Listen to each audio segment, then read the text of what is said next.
नमस्कार दोस्तों। समायोजन को लेकर के एक और बड़ा धमाका सामने आया और ये जो धमाका है आप सबको जरूर सुनना चाहिए। आज मैं पूरा डिटेल में बताने वाला। जज साहब का जो रुख है वो समायोजन आप समझिए कि पूरी तरीके से पक्का।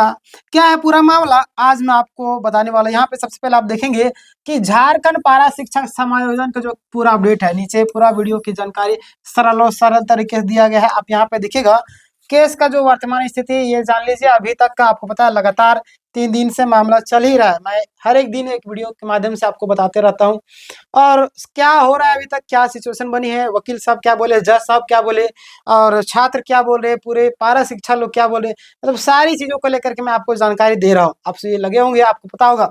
यहाँ पे आप देखेंगे पारा शिक्षक समायोजन का जो आपका मामला है कोर्ट में आपको लगातार चल रहा है और लगातार 3 दिनों से सुनवाई चल रही। 24 को हुआ, 25 को, आज 26 तारीख हो गया, यानी कि 3 दिन हो गया आज, समझिए, है ना। यह दर्शाता है कि मामला काफी गंभीर और महत्वपूर्ण है। अब जज साहब का जो रुख है वो पूरी तरीके से पॉजिटिव है और बोल दिया है कि पहले समायोजन के केस सुनेंगे और उसी के परिणाम आज आपको दिखा। क्लियर? तो यहाँ पे हम बात करेंगे, लास्ट लास्ट तक रुकिएगा, आपके मन में जो भी सवाल होंगे सारे क्लियर हो जाएंगे। किन जजों की बेंच में कौन से जज है जिनकी बेंच सुनवाई कर रही है, यहाँ पे आप देखेंगे क्या बातें निकल कर क्या रहे। सबसे पहले आप देखिए यहाँ पे केस कीजिए आपका स्थिति है ना, वर्तमान स्थिति आप देखिएगा। जस्टिस पंकज मित्तल, फिर आपका जस्टिस SBN भाटी, है ना। लगातार सुनवाई से यह संकेत मिल रहा है कि कोर्ट इस केस को प्राथमिकता दे रही। ठीक है, अब देखिए पहले क्या होता था, सुनवाई नहीं होता था। एक दिन 1 मिनट 2 मिनट 5 मिनट 10 मिनट का सुनवाई होता था। जैसे कि आपका उदाहरण के लिए मैं बोलूं, जैसे सिज्जल में जिस तरीके से सुनवाई 1-2 मिनट होता था और जब सुनवाई होने लगा 1-1 घंटा 2-2 घंटा 3-3 घंटा पूरा दिन भर सुनवाई होने लगा। इस तरीके से समायोजन, यानी कि आज से आपको क्लियर क्या हुआ, मामला खत्म हो रहा है ना। चलिए यहाँ पे ध्यान देखिए, पूरी तरीके से गंभीर है। लगातार 3 दिन की सुनवाई क्यों महत्वपूर्ण है, आप देखिएगा। सामान्यतः केस एक दिन में सुने जाते हैं, लेकिन जब कोई भी केस लगातार कई दिनों तक सुना जाए, यानी कि मामला काफी ज्यादा संवेदनशील माना जाता है। बिल्कुल, है ना। लगातार आपको पता होगा कि लगातार सुना जा रहा है और काफी ज्यादा संवेदनशील मामला भी है, समझ रहे हैं ना। और ये जरूरी भी था, इतने साल से 12 साल से लगभग 20 साल हो गए कई सारे शिक्षकों का लगातार काम कर रहे। अब उनका परिणाम ये मिला कि उनसे समायोजन नहीं किया जा रही है, समान काम का समान वेतन नहीं दिया जा रहा है और कई सारी सुविधाएं नहीं दी जा रही है। गलत है सरासर। अपना बोलते हैं कि अपना अपनी जिम्मेदारी से टांग पीछे कर लेना, अपने हाथ पीछे कर लेना, है ना। वही हाल सरकार कर रही। क्लियर? तो उसको उनकी जिम्मेदारी का एहसास दिलाना है। अगर पार शिक्षक नहीं होते तो ये जो दिन आप देख रहे शायद यह नहीं होता। जो शिक्षक कम पैसे में इतना बेहतर शिक्षा दिए है, जज साहब विस्तार से हर दिन इस पक्ष को सुन रहे है ना। देखिए अब देखिए अंतिम निर्णय की तैयारी पूरी तरीके से हो चुकी है, समझ रहे। अब देखिए कोर्ट का जो कोर्ट में खास क्या हुआ, तो आपको पता है जज साहब ने अन्य केसों को टाल दिया और बाद में केस जो आपका केसकर्ताओं को है ना, जो केस करने वाले को कहा कि आज आप लोगों का पहले इस केस को सुनेंगे, यानी कि बोल दिया गया कि आज जो है पहले सुनेंगे, समझ रहे। यानी सारे केस को साइड कर दिया गया और समायोजन केस को प्राथमिकता देगी। पता है जज साहब को कि इतना लंबा चल रहा है मामला, हजारों छात्रों का भविष्य का सवाल है, हजारों शिक्षकों का भविष्य का सवाल है, इसलिए इस मामले को लंबा ना खींचे। समझ, आखिर लंबा तो चला ही गया था, लेकिन बोला गया आज पहले हम आपके इस मामले को सुनेंगे। कहा गया कि पहले समायोजन केस मतलब कि फाइनल होगा, उसके बाद अन्य मामलों की सुनवाई होगी। बिल्कुल, यानी कि यहाँ से क्लियर क्या हो गया कि समायोजन का जो केस है वो पहले आपका सुना होगा, उसके बाद मामले की क्या होगी, अन्य जो भी मामले हैं, अन्य जो भी केस है उसको सुना जाएगा। तो इस चीज से आपको खुशी होना चाहिए और जरूरी भी है ना। ध्यान देगा इस केस में की अहमियत साफ साफ दिखाई देती है कि कितना इंपॉर्टेंट है केस ना। सरकार का जो वकील है उनकी जो दलील है क्या है वो ध्यान दे। सरकार के वकील जो सरकार की तरफ ही बात करेंगे, आपको पता है सरकार की ओर से मुख्य तर्क दिया गया कि हमने पारा शिक्षकों को 50% आरक्षण दे रखा है। भाई 50% आरक्षण से क्या होगा, है ना। इसे अलग से समायोजन की आवश्यकता नहीं है। क्यों नहीं है? बिल्कुल है ना। बिल्कुल है और होना भी चाहिए। क्यों नहीं है? पारा शिक्षक को जरूरी है समायोजन। आरक्षण से क्या होगा, समझ रहे ना। चलिए, इतने साल सेवा दी है सिर्फ इसीलिए, जब मुसीबत पड़े तो आप पीछे हट जाए, ये गलत बात है। ध्यान दीजिए आप लोग।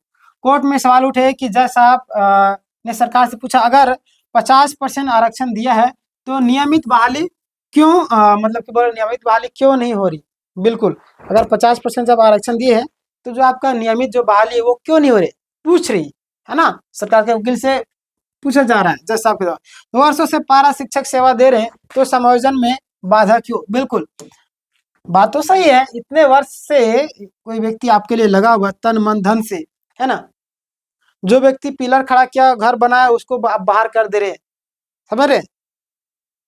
जिस तरह से माँ बाप बेटों को पालते पोसते हैं और बेटा बोलता है कि नहीं my wife is my life, यानी कि माँ बाप को किनारे कर देते हैं। तो इस तरीके से आज पारा शिक्षक जो है इतने सालों से इस देश का, इस राज्य के बच्चों का भविष्य संवार रहे, आज उन पर दिक्कतें आ रही, थोड़ा सा प्रॉब्लम हो रहा है। अब इतनी महंगाई, इतनी सारी चीजें हो गई है, तो समायोजन की मांग की है, तो समायोजन को लेकर के आप बोले 50% का आरक्षण दिए, है ना? यानी कि अपनी जो आपका कर्तव्य है उससे बाहर निकलने की कोशिश कर रहे हैं आप, समझ रहे हैं? ध्यान दीजिए, जैसा बताया कि इन सवालों का जवाब स्पष्ट जो वकील साहब नहीं दे पाए, है ना? बिल्कुल, पूछे कि वर्षों से पारा शिक्षक तो सेवा दे ही रहे हैं, लेकिन समायोजन में आपको बाधा क्यों है? बताइए, बताइए, जवाब नहीं दे पाए, है ना? देखिए, ध्यान दिया आप लोग। सहायक आचार्य का रिजल्ट का मुद्दा को हाल ही में आपको सहायक आचार्य भर्ती में आपको कटअप विवाद रहा, नॉर्मलेशन विवाद, मार्क्स में अंतर की शिकायत भी आपको देखने को मिला था, है ना? कई सारे अभ्यर्थियों के जो मार्क्स है भारी अंतर आपको देखने को मिले थे, 50-67 नंबर का, है ना? ऐसे में आपका 50% आरक्षण पर्याप्त है या नहीं, आप सबसे बड़ा सवाल उठता है। क्लियर? ध्यान देगा आप लोग यहाँ पे। 20-25 साल से सेवा दे रहे जो पारा शिक्षक है ना, पता कई पारा शिक्षक 20 से 25 साल से आप लगातार वर्षों से आपका कार्य कर रहे, समझ रहे हैं? उनका जो तर्क है, हमने लंबी सेवा दी है, नियमितीकरण समायोजन हमारा अधिकार है। बिल्कुल है, ये अधिकार है। इतने वर्षों की सेवा देने के बाद अधिकार तो बनता ही है, और ये करना ही चाहिए, सरकार को करेगी मजबूरन। देखिए ना, चाहे आपका कोर्ट के दबाव में आकर, कोर्ट के दबाव में करेगी, हम लोग के दबाव में तो करती नहीं है ना, लोगों के दबाव में, लेकिन कोर्ट के दबाव में जरूर करेगी, है ना? इसकी मजबूरी है। वर्तमान की स्थिति 26 फरवरी को, ध्यान देगा आप लोग, केस की सुनवाई जारी है और अंतिम निर्णय अभी आना बाकी है। अंतिम निर्णय जैसे ही आएगा मैं आपको तुरंत अपडेट कर दूंगा। चैनल को आप सब्सक्राइब कीजिएगा, जैसे आता है अपडेट मैं आपको तुरंत अपडेट कर दूंगा। चैनल को सब्सक्राइब करके रखना है ना, बगल में घंटी क्या करना है उसको दबा लीजिएगा, ताकि आपको लेटेस्ट जो भी जानकारी है वो आप तक मिस ना हो, समझ रहे ना? संभावना जताई जा रही फैसला पारा शिक्षकों के पक्ष में आ सकता है। बिल्कुल आएगा, घबराने की जरूरत नहीं, लेकिन आधिकारिक निर्णय अभी तक आपका नहीं आया, समझ रहे? संभावित निष्कर्ष, है ना, अगर कोर्ट इस केस को प्राथमिकता दे रही है तो क्या होगा? अगर दे रही है तो सरकार के तर्कों पर सख्त सवाल उठाए गए। क्लियर? समायोजन का रास्ता साफ हुआ होता दिखाई दे रहा है, और पर, है ना, अंतिम आदेश का इंतजार जरूरी है ना, अंतिम आदेश का भी इंतजार जरूरी है। तो घबराने की बिल्कुल जरूरत, सारी चीज पॉजिटिव है, लेकिन एक चीज याद रखिए, अभी फाइनल निष्कर्ष नहीं आया। फाइनल निष्कर्ष अभी शाम तक आ जाएगा, जैसे ही आता है मैं आपके माध्यम से मैं आपको तुरंत सबसे पहले वीडियो पहुंचाने की कोशिश करूंगा, है ना? अब इस पूरी प्रक्रिया के बारे में आपको क्या कहना, आप कमेंट करके जरूर बताइएगा। समायोजन तो होगा ही, घबराइए नहीं। बोलते भगवान के घर में देर है अंधेर नहीं, वही हाल यहाँ पे, थोड़ा सा देर जरूर होगी, लेकिन जीत आपको अवश्य मिलेगी, है ना? चलिए, इस वीडियो को हर ग्रुप में शेयर करिए, ताकि लोग जो डिमोटिवेट होते कम से कम मोटिवेशन आए उसके अंदर। और जाते जाते अपना राय जरूर दीजिएगा। मिलेंगे नेक्स्ट वीडियो में, धन्यवाद।